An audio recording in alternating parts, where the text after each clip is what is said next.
I was sitting in the spacious living room of my son's house in the quiet suburb of Roswell, just outside Atlanta, where the streets are smooth asphalt and every lawn looks like it's been trimmed with a ruler every morning.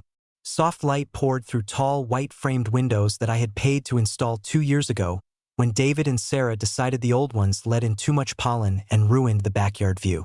On the coffee table sat my favorite mug, the one with "Best Dad Ever" written on it, a gift they gave me for my 60th birthday, though I suspected Sarah bought it at the nearest Target and David just signed the card. I held it in my hands, feeling the pleasant weight of the ceramic, and breathed in the aroma of freshly brewed coffee. Not the cheap stuff I drink at home, but the expensive kind with notes of caramel and nuts that Sarah always ordered on subscription. The air carried a faint scent of cinnamon. Sarah had baked an apple pie earlier, and the smell still lingered, blending with the fragrance of a new candle labeled Winter Forest that I had brought them from a downtown store on my last visit. The candle burned on the mantel, casting warm flickers across walls painted in a trendy gray-blue shade. Again, I had paid for the paint and the painters when Sarah said beige was out of style, and this color made the space feel more expensive. A soft cream-colored rug lay on the floor. I bought them on sale at IKEA because the old one was worn out, and Sarah didn't want to feel like she lived in an old house. Everything around me breathed comfort that I had helped create. The new sectional sofa in gray fabric, the large flat-screen TV on the wall, the smart speaker quietly playing a jazz playlist. Every item carried my mark, my care, my savings. I leaned back against the cushions, feeling the soft upholstery embrace my back, and said with a smile, "You know, David, I was thinking, maybe this year I'll make our family apple pie for Christmas? The one with cinnamon and your mom's secret ingredient. She always said hers was better than her grandma's old Ohio recipe. Remember how we all sat around the table eating it hot, burning our tongues and laughing?" I looked at my son warmly, expecting him to smile back, to remember those evenings when the four of us, me, Susan, him, and his little cousin, gathered around the table, sharing stories and laughter. But David didn't smile. He sat opposite in the armchair I had helped pick out at the furniture store, his fingers nervously twisting his wedding ring. The ring gleamed under the lamplight, expensive white gold with a small diamond, which I had partially paid for when they announced their engagement. He twisted it slowly, as if searching for support in the motion. His gaze slid away, first to the window, then to the rug, then to the candle. He wouldn't meet my eyes. The pause stretched. Usually David answered quickly, joked, picked up on memories. But now he was silent. His shoulders tensed slightly, as if bracing for something unpleasant. I felt a faint chill in my chest. Not fear, but that premonition when you realize something is about to break. "Dad," he began quietly, his voice a little lower than usual. I nodded, encouraging him to continue. "For Christmas, well, you probably won't be expected this year." The words fell into the room's silence like stones into still water. The coffee in my mug suddenly tasted bitter. I set it down slowly so as not to spill. My heart beat harder, but I forced a smile, the habit of years spent keeping a brave face for my son.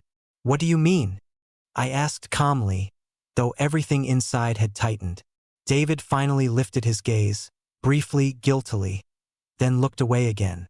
"Sarah's parents are coming from Charleston. They want everything their way. They have their own traditions, their own way of doing things. It would be uncomfortable for them if you were here." "Uncomfortable?" I repeated, trying to keep my voice steady. He nodded, staring at the floor. "They're old-school people. They expect a certain atmosphere. Conversations about books, travel, theater. And your stories, well, about work, about construction, it's not really that." I looked around the room again, slowly, deliberately, the sofa I was sitting on, the TV I bought when theirs broke, the kitchen island with granite countertop I paid the difference for when Sarah said laminate was no longer in style. Every item screamed, "I made your comfort possible." And now, uncomfortable. The candle kept burning, spreading the winter forest scent. Jazz played softly from the speaker. Everything looked so peaceful, so perfect. But in that idol, the first crack had appeared, thin, almost invisible, but I felt it. I nodded, swallowing the lump in my throat. Got it, son. I don't want to be in the way. David exhaled with relief, but his smile was strained. Maybe you can stop by after the holidays? Or visit Aunt Linda for the weekend? I stood up, feeling my knees protest slightly. Age, years of working construction. Sure. Don't worry. I walked out, closing the door quietly behind me, as always. Outside it was cool. December wind rustled the flags on neighboring porches. I got into my old car. The same one I hadn't replaced in 10 years because all my money went to their new life. I started the engine. The headlights lit up the neat driveway I had helped concrete. And in that moment I understood. The cozy house fading in my rearview mirror was no longer mine. I sat in the car for another 10 minutes after closing their front door behind me. The engine idled, headlights illuminating the neat driveway with the new porch lights I had screwed in myself last summer when David said, "Dad, it's too dark in the evenings. Sarah's afraid to take out the trash." I stared in the rearview mirror at their lit-up windows, warm yellow light, silhouettes behind the curtains I had hung with him because Sarah wanted something light and airy, not those old heavy drapes. All that time I had stayed silent, smiled, nodded, said, "Of course, son," even though something inside was already burning. At home I turned on the light in my small kitchen. The bulb flickered a couple of times as usual because I still hadn't replaced it, saving every dollar. I put the kettle on, took yesterday's sandwich with cheap deli meat from the fridge, the one I bought on sale at Walmart because decent meat had become too expensive. I sat at the old table Susan and I had bought back in the 90s and just stared at the wall. My phone lay next to me, screen dark. I knew the call would come. Came 40 minutes later. "Sarah." I answered on the fifth ring, deliberately let her wait. "John? It's me. David told you about Christmas, right?" Her voice was soft, almost affectionate, the way it always was when she wanted something. "Yes, he told me," I replied evenly. "Well, I didn't want it to sound so harsh. It's just my parents. They're very traditional people. They want a certain atmosphere at the table. You know, conversations about literature, travel, theater. Both of them went to Ivy League schools. Their friends are from Charleston High Society. And your stories, well, about construction sites, about laying tiles in the 80s, about haggling over materials, it's not really what interests them. You understand, don't you?" I stayed silent. She continued without waiting. "It doesn't mean we don't love you. It's just, this year we want everything to go smoothly. No tensión." "You're not upset, are you?" "No," I said quietly. "Good. Listen, John, since we're talking, we're a little short on utilities for November and December. Gas prices went up, electricity too. Could you transfer about 5,000? We'll pay it back as soon as David gets his January bonus. Promise." I closed my eyes. 5,000. That was almost my entire monthly pension after covering their mortgage. I remembered how 4 years ago, when David lost his job, I took out a second mortgage on my own house to give them the down payment for this big place in Roswell. $85,000 cash. Then another $2,400 every month, automatically deducted from my account. I stopped going to the dentist because a crown cost $1,800 and they had property tax arrears. I ate macaroni and cheese 3 times a week because meat had become a luxury. And they bought a new $1,200 coffee machine because the old one brewed coffee too bitter. "Of course, I'll transfer it," I said. "Thank you, John. You're the best father-in-law ever. By the way, I was thinking, maybe this year you shouldn't bring your apple pie? My parents don't really like heavy food. They're allergic to cinnamon and anyway, they prefer light desserts. French macarons or something like that. You won't be offended if we order from the bakery, will you?" I felt a lump rise in my throat. "No, I won't be offended." "Great. Oh, and one more thing. David said you offered to help fix the upstairs bathroom. The tiles are coming loose. If you could come Saturday, that would be awesome. Just don't wear your work clothes, okay? My parents will be in town, and I don't want them seeing you in overalls with tools. It's awkward." I gripped the phone so hard my knuckles turned white. "I'll think about it," I replied. "Thank you. You're a gem." "Okay. Bye, kisses." She hung up. I set the phone on the table. My hands were shaking. I stood up, walked to the window, looked out at my street.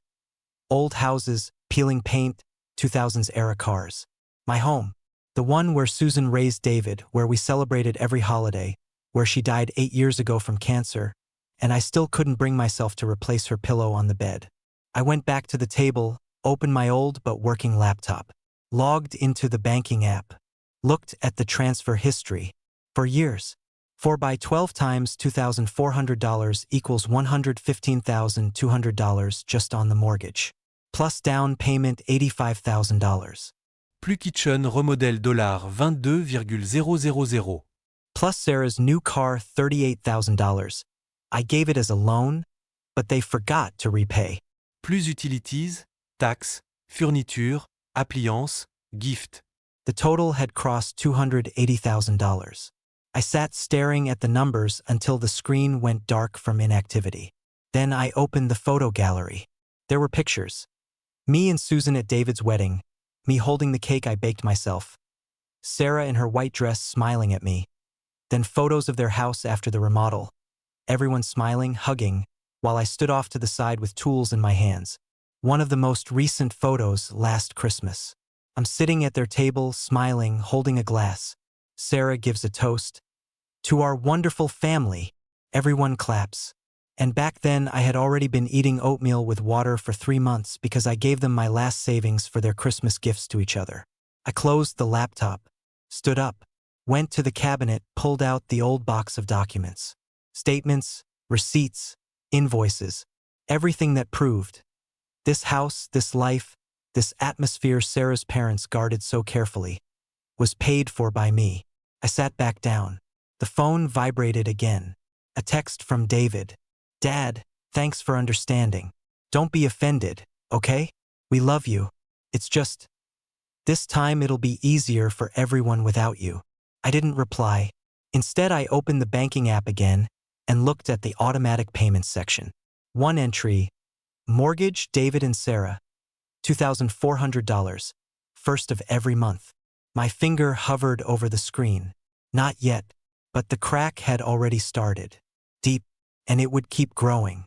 After the initial shock of being excluded from their Christmas celebration had settled into a dull, persistent ache in my chest that refused to fade even as the hours stretched into the late evening, I found myself alone in the quiet of my modest kitchen, the only illumination coming from the small lamp above the table where I had spread out every bank statement, receipt, transfer confirmation, and crumpled note I could locate in the old metal box that had once belonged to Susan and that still carried the faint scent of her handwriting on the faded labels she had carefully attached years ago. And as I began methodically adding up the figures column by column with a pencil that trembled slightly in my hand. $2, 400 cents automatically each month for 4 full years to cover their mortgage payments without fail, plus the $85,000 down payment I had withdrawn from the retirement account Susan and I had painstakingly built together over 3 decades of careful saving and occasional sacrifice, plus the $22,000 for the kitchen renovation when Sarah decided that laminate countertops were no longer acceptable in a home that needed to reflect their rising social status, plus the $38,000 I had loaned for her new Audi which they had promised to repay as soon as things stabilized, but which had never been mentioned again after the keys were handed over, plus countless smaller but no less significant amounts for overdue utilities when David's job situation became unsteady, property taxes that seemed to arrive at the most inconvenient moments, holiday gifts they wanted to give each other and their friends to maintain appearances, emergency repairs to the roof. After a storm they claimed insurance wouldn't fully cover, furniture deliveries when Sarah wanted the living room to look magazine-worthy, and even the occasional spa weekend she insisted was necessary for her mental health while I postponed my own doctor visits because the copay felt too steep. I watched the total climb steadily past $150,000 and then continue rising with each new entry I recalled until it reached a figure so large it almost felt abstract and disconnected from reality. Yet, every single dollar had come directly from my savings, my pension checks that grew smaller with inflation, my refusal to buy new clothes so they could afford designer pieces, My decision to keep driving the same 12-year-old truck so they could have a luxury SUV in the driveway, from years of eating simple meals of rice, beans, and whatever was on sale at the discount grocery store, while their refrigerator was stocked with organic produce and imported cheeses, from postponing the roof repair on my own house even as leaks stained the ceiling because their comfort had always taken precedence in my mind over my own. The realization did not arrive as a sudden explosion of rage that demanded immediate shouting or tears. Instead, it came as a slow, cold wave that washed over everything I had tried so carefully to ignore for so long, eroding the last foundations of the illusion I had maintained that my sacrifices were appreciated, that my son still saw me as more than a resource, that the family I had tried to preserve through endless giving was still reciprocal in even the smallest ways. And when Sarah called again the next morning, her voice carrying that familiar mixture of impatience, entitlement, and barely concealed expectation she always used when she needed something from me. She barely paused to greet me before launching into a new demand that felt almost surreal in its audacity given the conversation we had just had less than 24 hours earlier. Her parents were arriving at Hartsfield-Jackson Airport the day after tomorrow on a Delta flight from Charleston. They were elderly and would have heavy luggage that would be difficult for them to manage alone. David would be tied up in important meetings all afternoon. She herself would be busy preparing the house for the holidays and coordinating with the caterer she had hired for Christmas Eve dinner. So naturally, I was expected to drive across town in my old truck, wait patiently at baggage claim for however long it took, load their suitcases carefully so nothing got damaged, and deliver them safely to their home in Roswell as though I were still the reliable family chauffeur who could be summoned at a moment's notice regardless of how recently they had made it abundantly clear that my presence at their table would ruin the sophisticated atmosphere they so carefully curated for their own enjoyment and social standing. I listened to her speak without interruption, noting how effortlessly she shifted from yesterday's dismissal of my worth as a guest in their home to today's assumption that I would drop everything. My own schedule, my own feelings, my own dignity, to serve her convenience once again. And when she finished by reminding me in that same casual tone to wear something decent, not your work clothes, because they noticed these things and it would be embarrassing, I felt the last fragile thread of patience I had been clinging to for years finally snap, not with shouting or tears or any outward display of emotion, but with a quiet, unshakable certainty that the time for silent endurance had passed forever, that I could no longer continue pretending that being treated as disposable was compatible with love or family or even basic human respect. I canceled the automatic mortgage payment that same afternoon with a few deliberate clicks in the banking app, while sitting at the very table where I had once helped David with his math homework, and where Susan and I had planned our modest retirement dreams together over cups of tea. And the moment the screen displayed "Payment canceled. Next transfer will not be processed" in stark black letters against the white background, I experienced a sensation that was neither explosive joy nor simple relief but something deeper and more elemental, the feeling of finally setting down a burden I had carried alone for years, while those who benefited from it had grown accustomed to treating it as their rightful due without ever pausing to consider what it cost the one providing it. And the house around me felt strangely lighter afterward, as though the air itself had changed, as though the walls that had absorbed so many years of my quiet disappointment were now exhaling along with me. And for the first time in what felt like forever, I allowed myself to brew a full pot of good coffee instead of the cheap instant variety I had been using to stretch my budget month after month, sipping it slowly while watching the rain begin to fall outside in steady sheets that blurred the streetlights and turned the neighborhood into a soft watercolor haze. Yet even as I sat there tasting the coffee and feeling the warmth spread through my hands, I knew the decision would not go unchallenged, because people who have grown used to receiving without ever having to give rarely accept the withdrawal of that privilege with grace or introspection. They respond with surprise, then indignation, then accusation, then threats, as though the very act of stopping the flow of resources is itself an attack on their existence rather than a long overdue correction of an imbalance that had been allowed to fester for far too long. And sure enough, the calls and messages began almost immediately after the first missed payment date approached.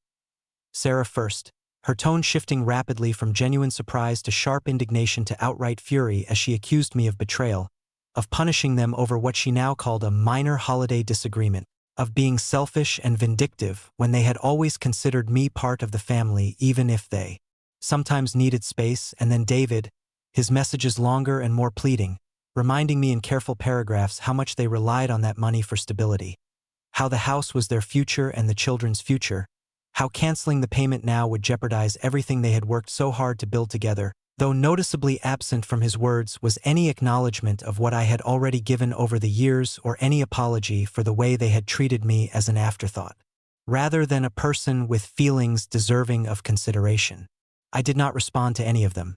Instead, I turned off the ringer and let the phone vibrate uselessly on the counter like an insect trapped against glass while I continued with my day, fixing a small leak under the sink that I had been ignoring for months because there was never enough time or money when their needs came first, cleaning out the garage where boxes of tools and materials I had once used on their house projects still sat gathering dust, and even allowing myself the small luxury of reading a book in the armchair that still carried the faint imprint of Susan's shape, feeling for the first time in years that the hours belonged to me rather than to whoever might call with the next emergency or request.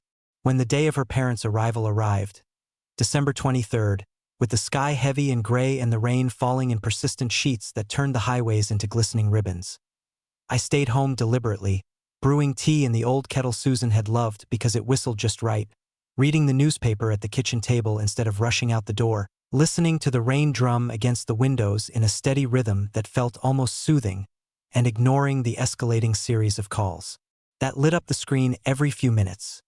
First Sarah, then an unknown number that I assumed belonged to her father borrowing someone's phone at the airport baggage claim, then Sarah again, each voicemail growing more frantic and more accusatory as the hours passed until finally, around 6 in the evening when the sky had turned fully dark and the streetlights reflected in puddles on the driveway, a furious pounding began at my front door.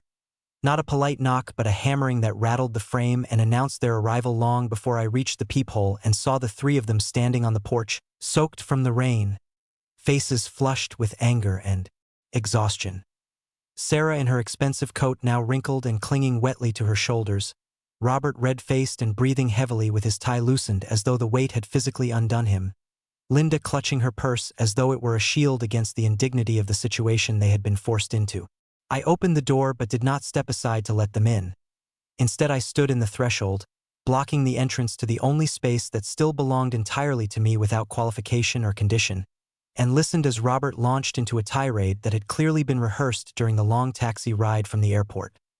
How they had waited 4 hours in the terminal among crowds of strangers, how the delay had aggravated his blood pressure to dangerous levels and he had been forced to sit on the floor because there were no seats left, how Linda had nearly fainted from the stress and the humiliation of being seen in such a public, undignified state, how taxi fare had cost them nearly $200 that they should not have had to pay, how humiliated they felt being forced to stand among ordinary travelers instead of being greeted with the respect and consideration they deserved as elderly visitors who had traveled so far to see their daughter and grandchildren, and how my behavior was nothing short of barbaric and inexcusable for a man of my age who should know better than to treat family with such callous disregard, especially during the holiday season when goodwill and generosity were supposed to prevail.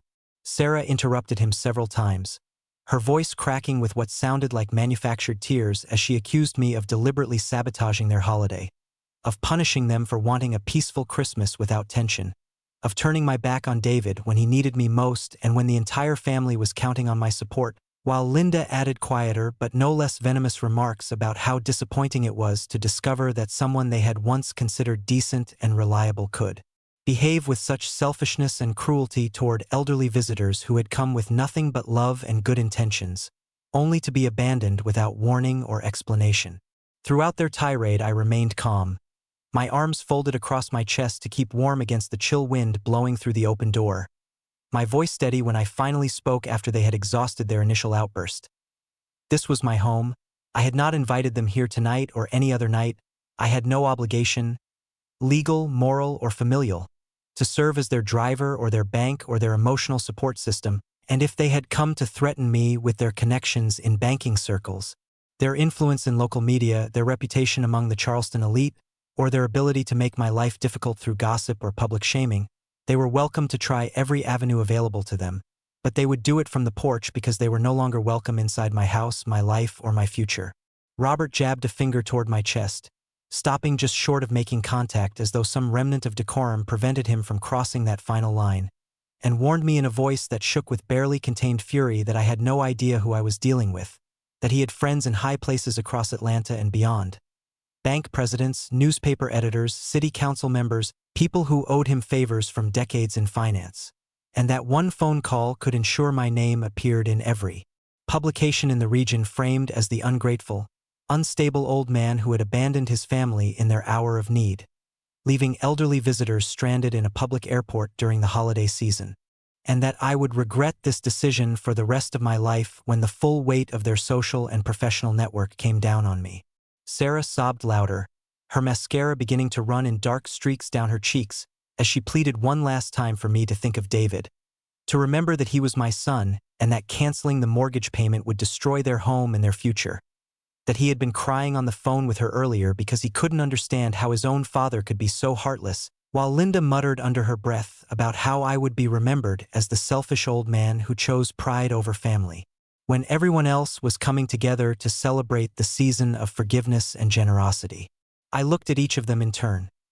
Robert with his flushed face and trembling finger, Sarah with her ruined makeup and theatrical tears, Linda with her tight lips and cold eyes, and saw not the people I had once tried so hard to please and include, but strangers who had grown comfortable treating me as disposable, as an accessory to their lifestyle rather than a human being with limits and feelings. And I repeated quietly but firmly that the conversation was over, that they should leave now before the situation became even more unpleasant, and that any further attempts to intimidate me, shame me publicly, or drag my name through the press would be met with the full documentation of exactly how much I had given them over the years, dates, amounts, purposes, and how little they had ever returned in respect, gratitude, or even basic courtesy. They did not leave immediately. Instead, they stood there arguing among themselves for several more minutes on the wet porch, Robert threatening legal action for what he called intentional financial sabotage, Sarah pleading one last time through sobs for me to reconsider for David's sake, Linda hissing that I would be ostracized from every social circle that mattered in this city. But eventually the rain drove them back to their rental car, their voices trailing off into the night as doors slammed and tires hissed on wet asphalt. And as their taillights disappeared down the street, I closed the door, turned the deadbolt with a satisfying click, and felt, for the first time in years, that the house was truly mine again, that the space I occupied belonged to me without qualification or condition, even if the storm they had promised was only just beginning to gather strength on the horizon, dark clouds rolling in from every direction I looked. The silence that descended upon the house after their car vanished into the rainy night was not the defeated hush of a man who had surrendered his last hope, but the deep electric stillness that arrives when a truth, long suppressed beneath years of patient endurance, self-sacrifice, and quiet forgiveness, finally refuses to remain buried any longer and begins to rise inexorably toward the surface, demanding to be acknowledged, demanding to be acted upon. And as I stood there in the narrow hallway with my palm still resting against the cold metal of the deadbolt I had just turned with deliberate finality, listening to the fading hiss of wet tires on the asphalt outside and the soft, persistent drumming of rain against the roof that seemed to echo the rhythm of my own heartbeat, now steady and unhurried for the first time in what felt like forever, I became acutely aware of a profound internal shift. Not the explosive, destructive surge of rage that might have propelled me to chase after them down the street in a blind fury, nor the crushing, paralyzing despair that could have left me collapsed against the doorframe sobbing for the family I thought I had lost, but a slow, deliberate, almost surgical clarity that had been gathering strength quietly in the background for months, perhaps even years, the kind of clarity that emerges only when every comforting illusion, every rationalization, every fragile hope that they will eventually understand has been systematically dismantled, and what remains is the unsparing, unvarnished recognition that the people I had spent so much of my life trying to hold close, to support, to protect, had never truly seen me as a father, as a father-in-law, as a fellow human being worthy of basic respect, reciprocity, or even simple gratitude, but rather as a perpetual, inexhaustible resource to be drawn upon whenever it suited their convenience, a background figure whose sole purpose was to provide without question, to repair without complaint, to fund without acknowledgement, to absorb every slight and every exclusion without protest, and to fade gracefully into irrelevance the moment his continued presence threatened to disrupt the carefully polished, enviable image they so diligently presented to their friends, their neighbors, their social circle, and Sarah's family back in Charleston. I closed the door with deliberate gentleness, the soft but unmistakable click of the lock sounding in the quiet hallway like the final note of a long, exhausting symphony that had played on repeat for far too many years, and I walked back to the kitchen where the single desk lamp still burned above the table, casting a warm but unforgiving light across the scattered papers. Bank statements yellowed at the edges from years of handling and rehandling, receipts stapled together in clumsy bundles that I had saved just in case. Transfer confirmations printed from the banking app on sleepless nights when the numbers refused to add up to anything resembling fairness or mutual care. And as I sat down once again amid that growing mountain of evidence of my own generosity turned against me, the rain outside tapping insistently against the window panes like a metronome counting the seconds until the next inevitable confrontation, I opened my laptop with a calmness that surprised even me. The kind of calm that arrives when a person has finally crossed the invisible line between endless endurance and irrevocable decision. And I began to organize everything with the same methodical precision I had once applied to building houses, framing walls, laying foundations that would stand for decades against wind and weather, because I understood instinctively that what I was constructing now was not a physical structure of wood and concrete but a narrative fortress built from irrefutable documents, one designed to withstand the coming storms of denial, deflection, character assassination, and public shaming that I knew with absolute certainty would arrive the moment they realized the steady flow of money had stopped and that the man they had taken for granted was no longer willing to play the role they had assigned him. I started by creating a master folder on the desktop with the simple, unadorned title Documentation, 2019 to 2023, and inside it I made subfolders for each calendar year.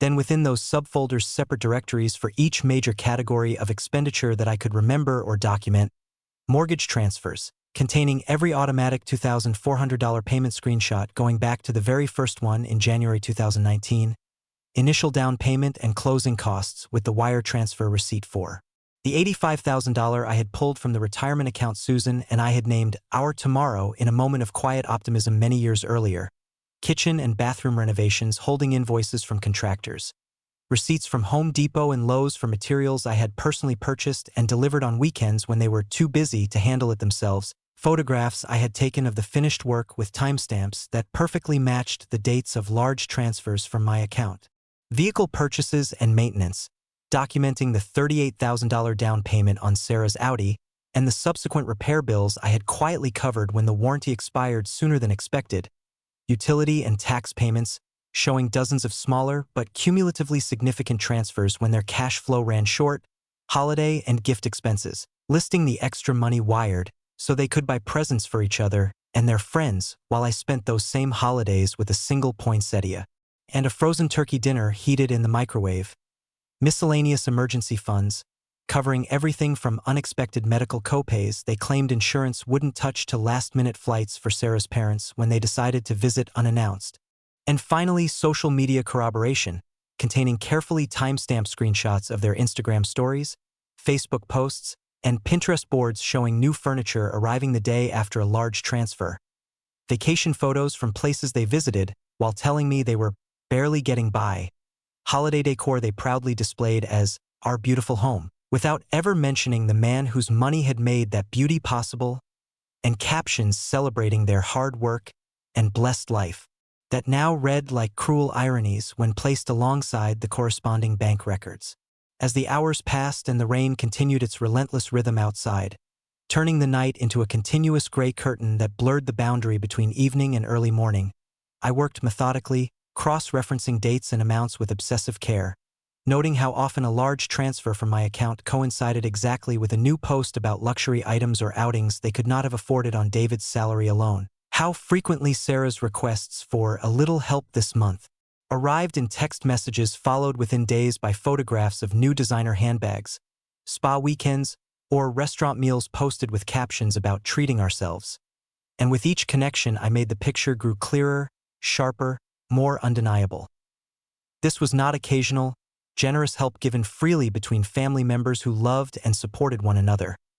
This was a sustained, systematic pattern of extraction that had lasted more than 4 years, sustained by my reluctance to confront it head-on, by my fear that saying no would mean losing the last fragile thread connecting me to my son, by the unspoken agreement that my role was to provide endlessly and theirs was to receive without question, without reciprocity, without even the courtesy of genuine thanks beyond a perfunctory "you're the best" before the next request arrived. And as that picture solidified in my mind with every new document I placed in its proper folder, I felt the final remnants of guilt I had carried, the guilt of being too sensitive, of not understanding their needs, of making things awkward by caring too much about how I was treated, dissolve completely, replaced by a cold, resolute determination that if they had chosen to declare open war by planting that vicious article in the Atlanta Journal-Constitution, by threatening my reputation in the community where I had lived and worked for decades, by turning me into the unstable, cruel villain in their carefully scripted holiday narrative, then I would respond not with emotion that could be dismissed as irrational, not with pleas that could be ignored, not with anger that could be used against me, but with evidence, cold, documented, irrefutable evidence that could not be argued away, reframed, or explained as a misunderstanding. By the time the clock struck 3 in the morning, the folders were complete, the files cross-referenced with timestamps and brief factual annotations, the total highlighted in bold red at the bottom of a master spreadsheet I had created on the spot. $287 for 50.67 when every last receipt, transfer confirmation, contractor invoice, text message screenshot, and social media post was accounted for and linked, and I leaned back in the chair, staring at the screen while the rain slowed to a faint drizzle that tapped gently against the glass like a tired heartbeat finally beginning to calm, and realized that what I now held in those digital folders and printed copies was not merely a collection of financial records but a complete, chronological indictment of their ingratitude made tangible and impossible to ignore, a timeline that showed precisely how much I had given, how systematically they had taken, how their lifestyle had been elevated to heights they could never have reached on their own, while my own had contracted to the point of quiet deprivation, how they had celebrated their success publicly on platforms visible to everyone while simultaneously excluding and diminishing the very source of that success, how they had accepted my help as their due while treating me as an embarrassment best kept out of sight, and how, when I finally drew the line after years of silent endurance, their response had not been reflection, apology, or even basic human acknowledgement of what I had done for them, but immediate escalation, threats of legal action, public shaming via a planted newspaper article, attempts to rewrite me as the unstable villain rather than acknowledge the truth of their dependence on the man they now sought to destroy. I did not act impulsively that night. Instead, I closed the laptop, turned off the kitchen light, climbed the stairs to the bedroom where Susan's side of the bed remained untouched, her pillow still fluffed as though she might return any moment, and lay down in the dark listening to the last drops of rain against the roof while I thought about her. Not with the sorrow that had dominated so many nights in the past 8 years since her passing, but with a quiet, steady resolve that she would have understood exactly what I was preparing to do, that she had always warned me to stop giving when people took without giving back, that she had told me more than once that love does not require the complete erasure of self, that sacrifice without reciprocity becomes self-destruction, that there comes a moment when continuing to enable bad behavior is not an act of love but an act of complicity in one's own diminishment, and in the memory of her voice, calm, firm, loving, always loving, I found the final piece of strength I needed, the hidden reserve that had been there all along beneath the years of patience, forgiveness, and quiet endurance, waiting for the moment when it became clear that forgiveness without accountability is not love but enabling, and that sometimes the most loving thing a person can do, for himself, for his dignity, and ultimately even for those who have taken advantage, is to stop, to stand firm, to let the consequences of their actions finally reach them unfiltered and unsoftened by my continued intervention. When morning arrived, Christmas Eve itself, the sky outside was pale and washed clean by the night's rain. A soft gray light filtering through the curtains as I rose early, brewed coffee in the old pot Susan had loved because it made the house smell like home, ate a simple breakfast of toast and eggs at the same table where I had once fed David as a child and dreamed with Susan of the future we would share in retirement, and then returned to the laptop to begin the next phase of what I now recognized as a carefully considered counter-strategy rather than an emotional outburst born of hurt. I compiled every document, screenshot, annotation, and cross-reference into a single, comprehensive PDF document titled Financial Support Provided to David and Sarah, 2019 to 2023, a complete record, structured like a formal report with an executive summary at the top listing the grand total of $287,450.67 and breaking it down into major categories with bullet points for clarity, followed by chronological sections containing scanned receipts, bank transaction histories downloaded directly from the app, photographs of completed renovations with dates matching the transfers, email threads and text messages showing the pattern of requests arriving immediately after exclusions or insults, social media screenshots timestamped to demonstrate how expenditures aligned precisely with my contributions, and brief, factual annotations in red highlighting the pattern. Transfer of $2,400 on 15 March 2020. Instagram post same week showing new dining set purchased. $38,000 vehicle down payment June 12, 2021. No repayment recorded despite repeated promises. Utility arrears covered November 3, 2022. Facebook check-in at upscale restaurant same evening. So that no interpretation was needed, only the evidence itself speaking in its own unemotional, unanswerable voice. The document grew to 92 pages, each one meticulously formatted for readability. Every page numbered and indexed, every major expenditure highlighted and linked back to the corresponding proof. And when it was complete, I saved multiple copies to external drives and a secure cloud folder, printed 12 identical copies, because Sarah's Facebook event page clearly listed 12 guests invited to their Christmas dinner that evening, a gathering of friends, neighbors, and members of their carefully curated social circle who read the Atlanta Journal-Constitution, who formed opinions based on headlines and gossip, who had likely already absorbed the narrative that painted me as unstable, cruel, and erratic, and who deserved to see the full context before they raised their glasses to toast the generous and successful hosts whose entire lifestyle had been propped up by the very man they were now being encouraged to view as the problem, the villain, the unstable old man who had suddenly snapped.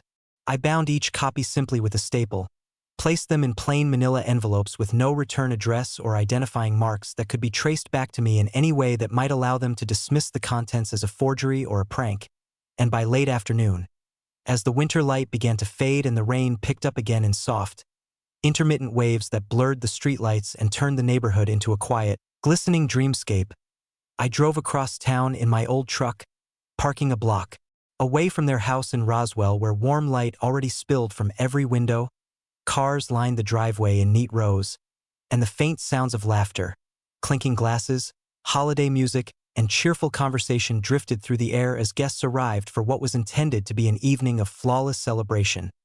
Perfect hosting, reinforced social bonds, and collective admiration for the beautiful life David and Sarah had built together. I did not announce my presence, did not knock on the door, did not seek confrontation or explanation or even acknowledgement. Instead, I walked up the path quietly, my footsteps muffled by the wet leaves that had fallen during the day, slipped each envelope through the mail slot one by one until all 12 had been delivered inside the house where the party was already underway, and then returned to my truck without looking back, without waiting to hear the first gasp or see the first envelope opened, knowing that within the next hour or two those envelopes would be noticed. Perhaps picked up by a curious guest wondering what unmarked mail had arrived during a party, perhaps handed to Sarah or David by someone who thought it might be important, perhaps opened collectively at the table when someone suggested, "Let's see what this is," and that the carefully constructed evening of triumph and togetherness would begin to unravel under the weight of undeniable facts presented without embellishment, without exaggeration, without any need for me to be present to argue or defend them, because the evidence would speak for itself in a way no amount of denial, deflection, tears, or counteraccusations could silence. I did not remain to witness the moment the first envelope was opened, did not need to see the expressions on the guests' faces when they reached the executive summary page and saw the total amount highlighted in red, did not need to hear the hushed conversations that would inevitably follow as people flipped through pages of receipts and screenshots, did not need to watch the dynamic at the table shift from celebration to discomfort to confusion to accusation, did not need to observe Sarah's composure crack or David's face pale or Robert's authoritative voice falter when someone asked him to explain the numbers, because the work was done. The truth had been delivered directly into the heart of their gathering, not through confrontation or drama or public shouting match, but through the quiet, devastating power of documentation that could not be argued away, dismissed as exaggeration, or reframed as a misunderstanding or a mental health episode, And as I drove home through the rain, washed streets listening to the windshield wipers keep their steady, hypnotic rhythm while holiday lights blurred past in streaks of red and green and gold, I felt not triumph in the conventional sense, not the hot satisfaction of revenge taken, but a profound and long-delayed sense of equilibrium restored, of balance returned to a relationship that had been tilted so far in one direction for so long that it had nearly broken me completely, and in that quiet drive through the familiar streets of Atlanta I understood that the turning point had not been the cancellation of the payment, nor the confrontation on the porch, nor even the delivery of the envelopes themselves, but the moment I chose to stop defining myself through their approval, to stop measuring my worth by how much I could give to those who took without gratitude, to stop confusing endurance with virtue, to stop believing that love required the complete erasure of self-respect, and to recognize that hidden strength is not the ability to suffer indefinitely without complaint, but the courage to stop suffering. When it becomes clear that the suffering serves only to enable the continuation of harm, to perpetuate a dynamic that diminishes everyone involved, and to allow the consequences, whatever they might be, to finally fall where they rightfully belong. The drive home from their street in Roswell felt longer than the actual distance because every familiar intersection, every passing holiday light display on porches and lawns, every glimpse of families visible through windows as I slowed for stop signs reminded me in small, cumulative ways of how thoroughly I had once belonged to that world of shared celebrations and mutual care, and how completely I had been excised from it, not through any dramatic rupture I had caused, but through a slow, deliberate process of exclusion that had been presented to me as reasonable, as necessary for their comfort, as a natural consequence of my inability to fit the refined atmosphere they now required. And as I turned onto my own quieter street where the houses were smaller, the decorations more modest, the cars older and less polished, I realized that the true turning point had not been the moment I slipped those 12 envelopes through their mail slot, nor the instant I pressed cancel on the automatic mortgage payment, nor even the confrontation on my porch when Robert jabbed his finger toward my chest and threatened to ruin me through his connections. The true turning point had occurred much earlier, in the quiet kitchen on the night they first told me I was not welcome at Christmas, when the ache in my chest had shifted from hurt to recognition, when the numbers on the screen had stopped being abstract sums and become a timeline of betrayal, when the memories of Susan's warnings had resurfaced not as guilt but as guidance, when I had finally understood that the hidden strength I had always possessed, the strength that had allowed me to build a business from nothing after my father's death, to raise David alone after Susan passed, to keep working long after my body protested, was not the strength to endure endless exploitation, but the strength to stop enduring it the moment it became clear that endurance served only to prolong the harm, to enable the continuation of a dynamic that diminished me while elevating those who took without gratitude. I pulled into my driveway, the headlights cutting through the lingering mist, and sat there for a long minute with the engine idling, watching raindrops trace slow paths down the windshield while I let the reality settle.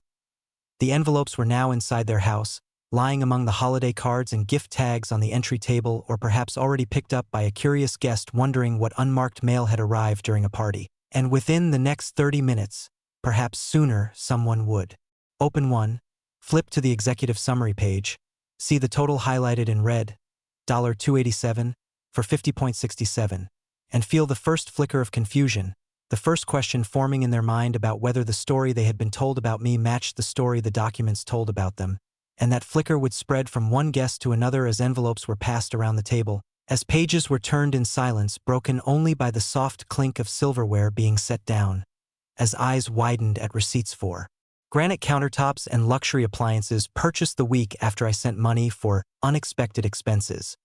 As someone quietly asked Sarah or David to explain the pattern of transfers aligning perfectly with their social media posts celebrating new acquisitions. As the laughter that had filled the room earlier began to falter and be replaced by awkward silences, whispered questions, sideways glances, and the slow realization that the generous, successful hosts they had come to admire had built their life on the back of a man they were now being taught to view as unstable and cruel.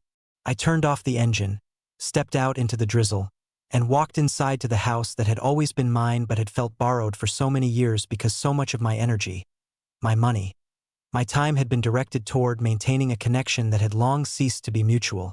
And as I hung my wet coat on the hook by the door, turned on the single string of lights on the small artificial tree I had finally set up that morning as a quiet act of reclaiming the holiday for myself, and poured another glass of the good whiskey I had saved for a special occasion that never seemed to arrive until tonight. I sat in the armchair that still carried the faint imprint of Susan's shape and allowed myself to feel the full weight of what I had done. Not as regret, not as triumph in the shallow sense of getting even, but as the profound relief that comes when a person finally stops carrying a burden that was never truly theirs to bear alone. When the scales that had been tilted so far, for so long, finally begin to level. When the hidden strength that had sustained me through decades of quiet giving reveals itself not as the ability to suffer indefinitely without complaint, but as the courage to say enough when endurance becomes complicity, when forgiveness without accountability becomes enabling, when love twisted into obligation threatens to destroy the very self it was meant to protect. The first messages began arriving shortly after 9 o'clock. Texts from numbers I did not recognize. Presumably guests who had opened the envelopes and felt compelled to reach out. Some asking for clarification. Is this real? Did you really pay for all this? Some expressing shock. I had no idea. Sarah never mentioned any of this. Some offering quiet support. You didn't deserve to be treated this way. And a few even apologizing on behalf of people they barely knew. I'm sorry you went through this. It's not right.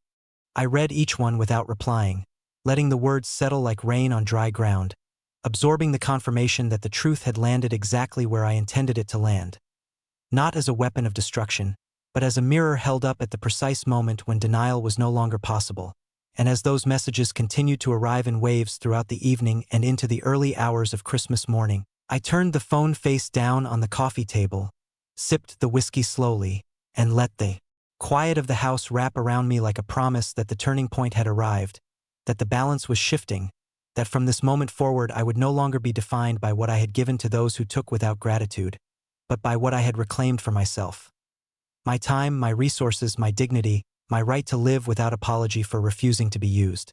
And in that quiet, as the rain finally stopped and the neighborhood lights twinkled through the clean-washed windows, I understood that the revelation of hidden strength was never about overpowering others or extracting revenge. It was about recognizing that the power I had surrendered had always been mine to take back, that the strength I had thought was in giving endlessly was actually in knowing when to stop, that the courage I had believed was in enduring was truly in choosing to no longer endure what diminished me, and that the turning point was not a single dramatic action but the cumulative result of every small decision to value myself enough to say no, to document the truth, to deliver it without fanfare, and to walk away knowing that justice, when built on facts rather than fury, arrives not with a crash but with the quiet inevitability of dawn after a long night. The first true rays of Christmas morning light slipped through the half-drawn curtains in thin, hesitant fingers that reached across the living room floor and touched the base of the small artificial tree I had set up only the day before, illuminating the modest string of white lights that blinked in their slow, comforting rhythm and cast gentle, wavering shadows across the walls. The mantelpiece where Susan's photograph remained in its usual place, smiling down with the same unchanging kindness she had always shown. The coffee table where my phone had lain mostly silent through the night, except for the occasional soft vibration of incoming messages that I had deliberately chosen not to read until this moment. And as I rose slowly from the armchair where I had spent most of the previous hours alternating between light dozing and deep, unbroken thinking, feeling the accumulated weight of everything that had transpired settling into my bones like fine sediment after a long and turbulent storm finally begins to pass, I walked to the kitchen with deliberate steps, filled the old kettle that Susan had loved because it whistled in exactly the right rising note that always made her smile, placed it on the stove, turned on the flame and stood there watching the blue ring of fire catch and steady itself while the soft hiss of gas filled the quiet space around me, carrying with it the promise of ordinary ritual in a day that had already become anything but ordinary. And as the water began to heat, I allowed myself to notice how different the house felt this morning.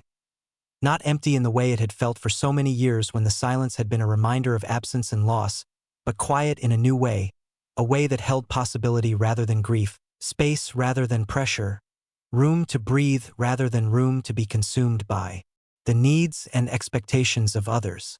When the kettle finally reached its familiar crescendo and whistled its rising note, I poured the boiling water over the coffee grounds in the French press Susan had bought on our last trip to the mountains together, watching the dark bloom rise and then slowly settle as I stirred once, twice, 3 times with the long spoon she had always used because she said it reached the bottom better, letting the rich aroma fill the kitchen the way it used to fill our home on Saturday mornings when we would sit together at this very table planning nothing more important than what we might do with the day ahead.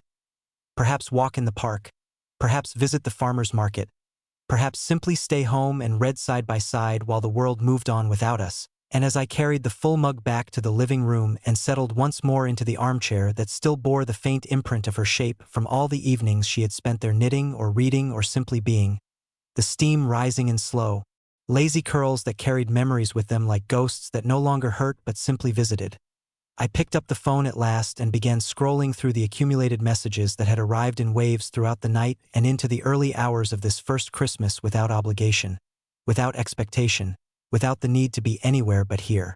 The texts came from numbers I did not recognize. Presumably guests who had opened the envelopes during the party and felt compelled to reach out in the hours that followed. Some polite and bewildered. I read everything in the packet and I'm honestly stunned. Did all of this really happen? I had no idea. Some angry on my behalf. Sarah and David never mentioned any of this. I feel like we were lied to for years. Some offering quiet, careful support. You didn't deserve to be treated that way. I'm sorry for what they put you through. A few even expressing shame for having believed the narrative they had been fed. I thought they were so generous and successful. I never questioned where it came from, and among them were several voicemails from Sarah that began with tearful, begging, "John, please call me back. We can fix this, we need to talk. The children are asking about you." Quickly escalated into raw accusation. "How could you do this to us on Christmas of all days? You ruined everything. You destroyed our family, you're heartless." And finally dissolved into exhausted silence broken only by soft crying that sounded genuine for the first time in years, followed by longer, more fragmented voice messages from David that moved through stages I could almost map on a timeline of realization. First, desperate pleading. "Dad, please pick up. I don't know what to do. Everything's falling apart." Then stunned disbelief. I read every single page. I didn't know it was that much. I didn't know what it cost you all these years. Then broken apology. "I'm so sorry. I should have seen it. I should have stopped it. I should have defended you when they said those things. I was wrong, I was weak." And finally quiet resolve. "I'm not asking for money. I'm not asking you to fix this. I just wanted you to know I'm going to try to be better. I don't know how yet, but I'm going to try." I read and listened to every message without rushing, letting each one land fully in the quiet space of the morning, feeling the weight of their words without the old reflex to immediately soften them, to reassure, to rescue, to step in and make everything all right again, because this time the making right was not mine to do. This time the consequences had to be felt completely, without my intervention to cushion the fall, and as I set the phone aside once more and sipped the coffee slowly, tasting the bitterness and warmth that now felt earned rather than rationed, I felt not the hot satisfaction of seeing them suffer, not the cold pleasure of retribution, but a profound and almost painful relief. The relief that comes when truth, long withheld and long denied, finally reaches the people who needed to hear it most, when the consequences of years of taking without giving back finally arrive without my hand to deflect or redirect them, when the balance that had been so violently tilted in one direction for so long begins, slowly and painfully, to level itself through no effort of mine but through the simple operation of reality asserting itself. The day unfolded slowly after that. I did not rush to church or to any gathering. Instead I stayed home, letting the hours pass in their own unhurried way, walking from room to room and noticing things I had ignored for years. The crack in the ceiling that needed patching, the faded paint on the hallway walls that could use a fresh coat, the bookshelf in the corner where Susan's favorite novels still stood in the order she had arranged them, the small garden plot in the backyard that had gone untended while I spent weekends repairing their house instead of my own. And as I moved through the space I began making a mental list, not of debts owed to me by others, but of things I owed to myself. Time to read without guilt, money spent on my own comfort rather than theirs, days that belonged to no one but me, repairs done for my own peace rather than someone else's image, and the simple permission to exist without apology for refusing to be used anymore. By mid-afternoon the first call came. Not from Sarah or David, but from Rosa, my sister, who had somehow heard through mutual friends about the events of the previous night and wanted to know if I was all right. if I needed company, if I wanted to come over for Christmas dinner because her table always had room and her children had been asking about Uncle John. And when I told her I was fine, truly fine, for the first time in years, that I would love to come but needed a little time to sit with. Everything first, she did not press or guilt or demand. She simply said, "We're here whenever you're ready," and hung up with the warmth of someone who had always understood that love does not require constant presence or constant giving. Only presence when it is freely chosen and giving when it is mutual. The foreclosure notice arrived by certified mail exactly 2 weeks later. A thick envelope that the mail carrier handed me at the door with a sympathetic nod that suggested he had delivered many such letters lately. And when I carried it inside and opened it at the kitchen table with the same calm I had felt on Christmas morning, reading the formal language about missed payments, default status, the 14-day window to bring the account current before proceedings advanced to public sale, the estimated auction date and the consequences of non-payment, I felt no surge of panic, no instinctive reach for my checkbook, no urgent need to call David and offer to make one final payment to save them from the outcome they had invited through years of neglect, denial, and entitlement. Instead, I set the letter aside next to my coffee mug, treated it as one treats news about distant weather, factual, interesting in its way, ultimately irrelevant to my own forecast, and continued with my day because the house, the lifestyle, the dream they had built on my foundation had always been theirs to maintain, and when they chose not to, when they chose exclusion over gratitude, threats over honesty, public shaming over private conversation, the consequences were theirs to bear fully, completely, without my hand to soften the impact or delay the reckoning. David called later that afternoon, his voice stripped of the confidence he had once worn like armor, quieter than I had ever heard it, carrying the raw edge of a man who had spent 2 weeks staring at the reality he had helped create. "Dad, the notice came today. 14 days. We don't have it. Sarah's talking about moving back to Charleston with her parents, but they're barely speaking to us after what happened at Christmas. I've been looking at apartments, applying for second jobs. Anything. The kids are confused, they keep asking why we're packing. I don't know how we're going to do this. But I'm not calling to ask for money. I'm calling because I wanted you to know I'm trying. Really trying. I started therapy last week. I'm reading books about boundaries and accountability. I'm talking to Sarah. Not just letting her talk at me, but actually listening and saying what I think. I don't expect you to believe me yet. I wanted you to know I'm not running from this. I'm facing it." I listened without interrupting, letting his words fill the space between us the way rain fills a dry riverbed after a long drought. And when he finished, I spoke quietly, without anger but without the old softness that had always invited more demands. "I'm glad you're trying, David.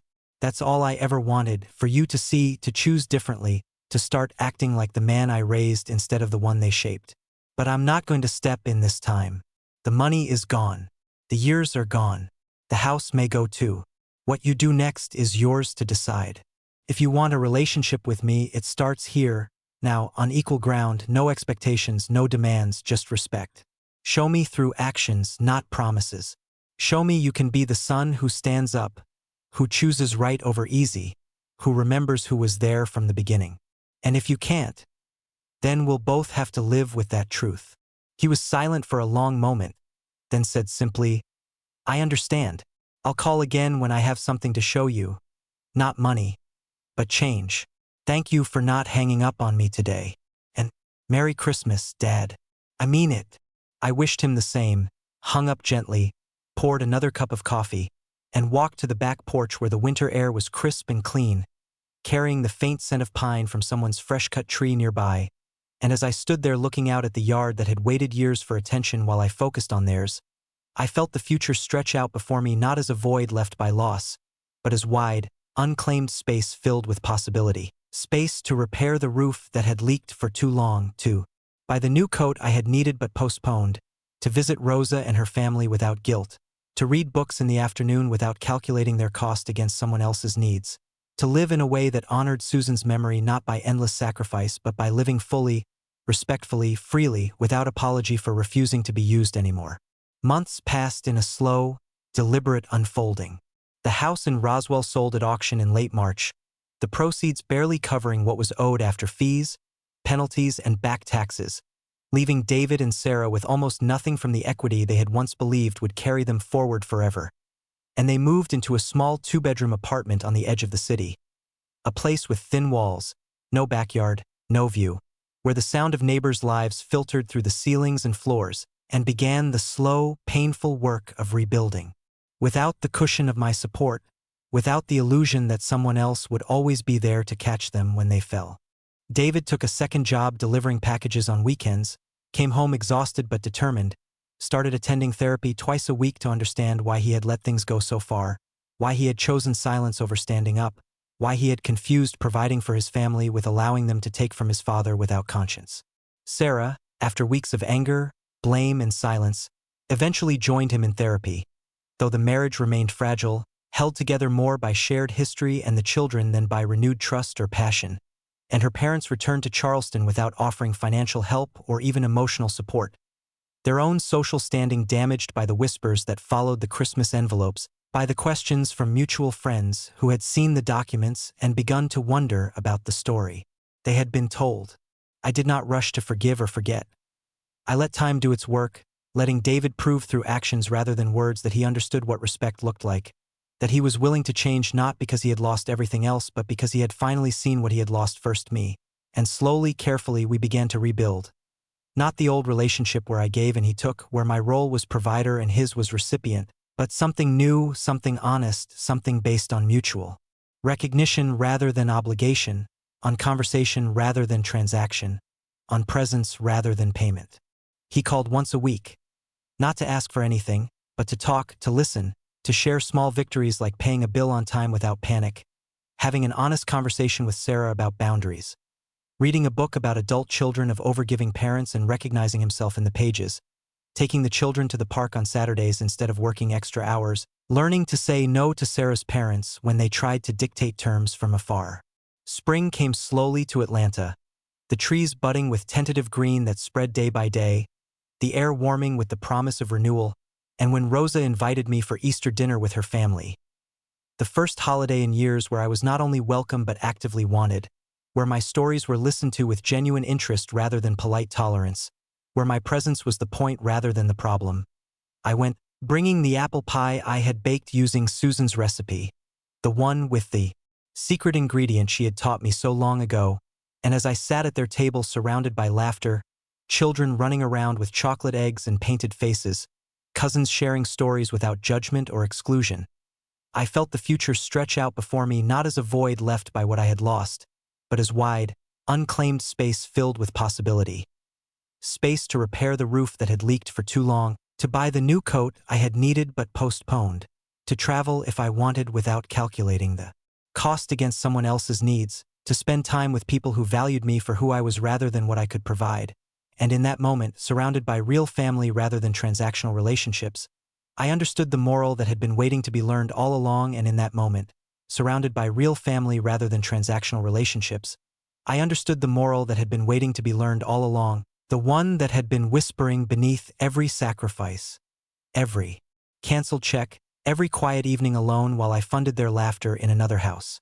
That true family is not measured by blood ties or by the volume of what you give, but by who remains when the giving stops, who sees you when the money runs out, who values your presence not as a convenience but as an irreplaceable part of their world, who respects your boundaries without needing to be taught them the hard way, who chooses you even when you have nothing left to offer except yourself, your stories, your quiet company, your unchanged love. Rosa's dining room was filled with the kind of noise that had once been foreign to me after Susan died. Children chasing each other around the table with chocolate-smeared fingers, cousins arguing good-naturedly over the last slice of ham, aunts passing dishes and telling the same stories they told every year with the same exaggerated gestures, uncles pretending to scold while slipping extra dessert to the little ones. And yet none of it felt overwhelming, none of it felt like an obligation I had to earn or a role I had to play. It simply was, and I was part of it without having to pay for the seat, without having to prove my worth by writing a check or fixing a problem or staying silent when someone spoke over me. And as I sat there with the apple pie I had baked sitting proudly in the center of the table, its crust golden, its filling fragrant with cinnamon and the secret pinch of nutmeg Susan had always added, I felt the years of tension in my shoulders begin to loosen, not all at once but slowly, like ice melting under spring sun, until I could breathe fully for the first time in what felt like a decade. Rosa caught my eye across the table and smiled. Not the polite smile of obligation, but the real one she had given me since we were children, the one that said, "I see you and I'm glad you're here." And when she raised her glass of sweet tea and said, "To Uncle John, who finally came home for Easter." The whole table joined in, glasses clinking, children cheering, and I felt tears prick behind my eyes, not from sorrow, but from the simple, overwhelming relief of being wanted without conditions, of belonging without transaction, of being seen as enough just as I was. After dinner, while the children ran outside to hunt for the last hidden eggs in the backyard and the adults lingered over coffee and leftover pie, Rosa pulled me aside onto the back porch where the evening air was warm and carried the scent of blooming jasmine from her neighbor's yard, and we sat on the old swing that had been there since our childhood visits, swaying gently while she looked at me with the same steady gaze she had always had, the one that missed nothing. "You look different," she said quietly. "Not older, lighter, like you put something down that was too heavy for too long." I nodded, staring out at the children laughing in the grass. I did. I finally stopped carrying what wasn't mine to carry anymore. She reached over and squeezed my hand. "Good. Susan would be proud. She always said you gave too much. Said one day you'd learn to give to yourself first." "She was right," I said, voice low. "I just took longer to listen than I should have." We sat in comfortable silence for a while, the swing creaking softly, the sounds of family drifting through the screen door, and when Rosa spoke again her voice was gentle but firm. "You don't have to do everything alone anymore. We're here. Not to take. Just to be. Whenever you want company, or a meal, or someone to listen without judging or asking for anything back. That's what family does when it's real." I squeezed her hand in return, feeling the truth of her words settle deep inside me like roots finding soil after years of stone. And when we went back inside later, when the children hugged me goodbye with sticky fingers and promises to see Uncle John soon, when Rosa packed me a container of leftovers and kissed my cheek at the door, I drove home feeling not the hollow ache of isolation that had followed me for so long, but the quiet fullness of connection freely given and freely received. The weeks that followed were not dramatic in the way movies make turning points seem. No sudden reconciliation scenes, no tearful apologies that solved everything overnight, but they were steady, incremental, real. David kept calling once a week, never asking for money, never making excuses, just talking. About the new apartment they had found with one bedroom too small for the children to have separate spaces. About the second job he was working that left him exhausted but proud. About the therapy sessions where he was learning to recognize when he was repeating patterns he had learned from watching me give too much and from watching Sarah's parents demand too much. About the difficult conversations he was finally having with Sarah, not blaming, not accusing, but owning his part in letting the dynamic go on for so long. He told me about the day he sold the last of the furniture they couldn't fit in the new place, about how strange it felt to live with less and yet feel more honest, about how the children were adjusting better than he expected because they had parents who were finally paying attention instead of outsourcing their happiness to someone else's wallet. Sarah, to her credit, did not disappear from the picture entirely. She sent a single text message in February. Not an apology, not a plea for help, but a simple, "I was wrong about a lot of things. I'm trying to do better for the kids. Thank you for what you gave us, even when we didn't deserve it." I did not reply immediately. I let it sit for a week, let it breathe, then sent back only 4 words. "I accept your thanks. Nothing more. No offer of help. No invitation. No forgiveness on demand. Just acknowledgement that she had spoken, and that I had heard." The apartment they moved into was small, noisy, far from the manicured suburbs they had once called home, but David told me in one call that it felt cleaner somehow. Not in the physical sense, but in the moral sense, because there were no more hidden debts hanging over them, no more pretending their life was self-made when it had been built on my back, no more looking over their shoulders waiting for the next bill I would quietly pay. They learned to budget, to say no to things they couldn't afford, to find joy in small things. Park picnics instead of restaurants, library books instead of new purchases, evenings at home instead of social events designed to impress. And slowly, very slowly, David began to show up in my life again. Not as a son asking for rescue, but as a man trying to rebuild trust. He came over one Saturday in April with coffee and donuts from the corner shop, sat on my porch, Talked about nothing important at first. The weather, the children's school projects, the new route he had found for his delivery shifts, and then, quietly, about how therapy was helping him understand why he had stayed silent for so long, why he had let Sarah and her parents set the rules, why he had confused providing for his family with allowing them to take from his father without conscience. He did not ask for forgiveness. He simply said, "I want to earn it back, not with words, with time, with showing up. If you'll let me." I told him the door was open, but the terms were mine now. No demands, no expectations, no using my home as a fallback when things got hard. He nodded, accepted without argument, and when he left that afternoon he hugged me, briefly, awkwardly but genuinely, and I let him, feeling the first faint threads of something real beginning to weave themselves back between us. Rosa's family became a regular part of my life. Easter dinner turned into Sunday lunches, birthday parties, summer barbecues. Her children called me Uncle John without hesitation, asked me to teach them how to fix a bike tire or bake Susan's pie, listened to my stories about the old construction jobs without rolling their eyes or changing the subject, and in their uncomplicated affection I found a kind of healing I had not known I needed, the healing that comes from being wanted simply for being, not for what you can do or give. By summer the foreclosure was complete. The house in Roswell belonged to someone else, and David told me in one call that walking through it one last time to collect the last boxes had felt like walking through a museum of a life that had never really been theirs. "It looked perfect," he said. "But it was hollow. I see that now. I'm glad it's gone. It forced us to start over honestly." Sarah and David separated officially in July, not with drama or bitterness, but with a quiet agreement to co-parent the children and give each other space to grow separately. She moved to a smaller place closer to her work. He stayed in the apartment and focused on stability. The children adjusted, spending weekends with each parent, and David made sure they still saw me. Bringing them over for Saturday afternoons where we baked pies, fixed things in the yard, talked about their school projects, played cards on the porch, and I found in their small faces an easy laughter the continuation of something Susan and I had started long ago. Something that had been interrupted but not destroyed. I repaired the roof in June, hired a painter for the hallway in July, bought new curtains in August, began walking every morning in the park where Susan and I used to go, met old friends for coffee without apologizing for my time, started a small woodworking project in the garage. Simple things, birdhouses and bookshelves, because I finally had time and energy for them, because I no longer measured my days by how much I could give away. And every evening, when the house settled into its quiet rhythm and the lights on the small tree blinked their steady pattern, I would sit with Susan's photo and think about the moral that had taken a lifetime to fully understand.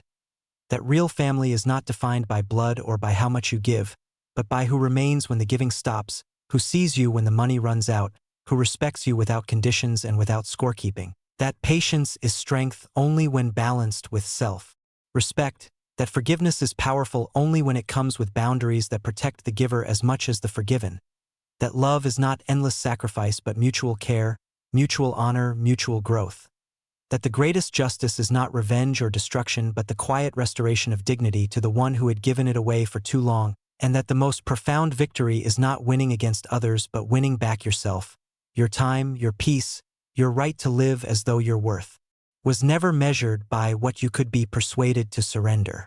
One evening in late autumn, as the leaves turned gold and red outside and the air carried the first hint of winter, David called to say he had been promoted at work, that the second job was no longer necessary, that he and Sarah were co-parenting peacefully, that the children asked about me every week and that he wanted to bring them over for Thanksgiving, not to ask for anything but to share a meal, to sit on the porch, to talk, to begin rebuilding something real. I told him yes, come, and when I hung up I stepped outside, felt the cool breeze on my face, looked at the yard now neatly raked and tended, and smiled. Not at their loss, not at my gain, but at the simple truth that life, when freed from the weight of unreturned obligation, becomes possible again, becomes beautiful again, becomes mine again. And so I raised my glass to Susan once more, to the man I had been, and to the man I had become, one who no longer paid for love with his dignity, who no longer confused sacrifice with virtue, who understood that the greatest moral of all is this: you are allowed to stop when continuing would destroy you, you are allowed to choose yourself without guilt, you are allowed to live as though your worth was never measured by what you gave away, and you are allowed, finally, to be free.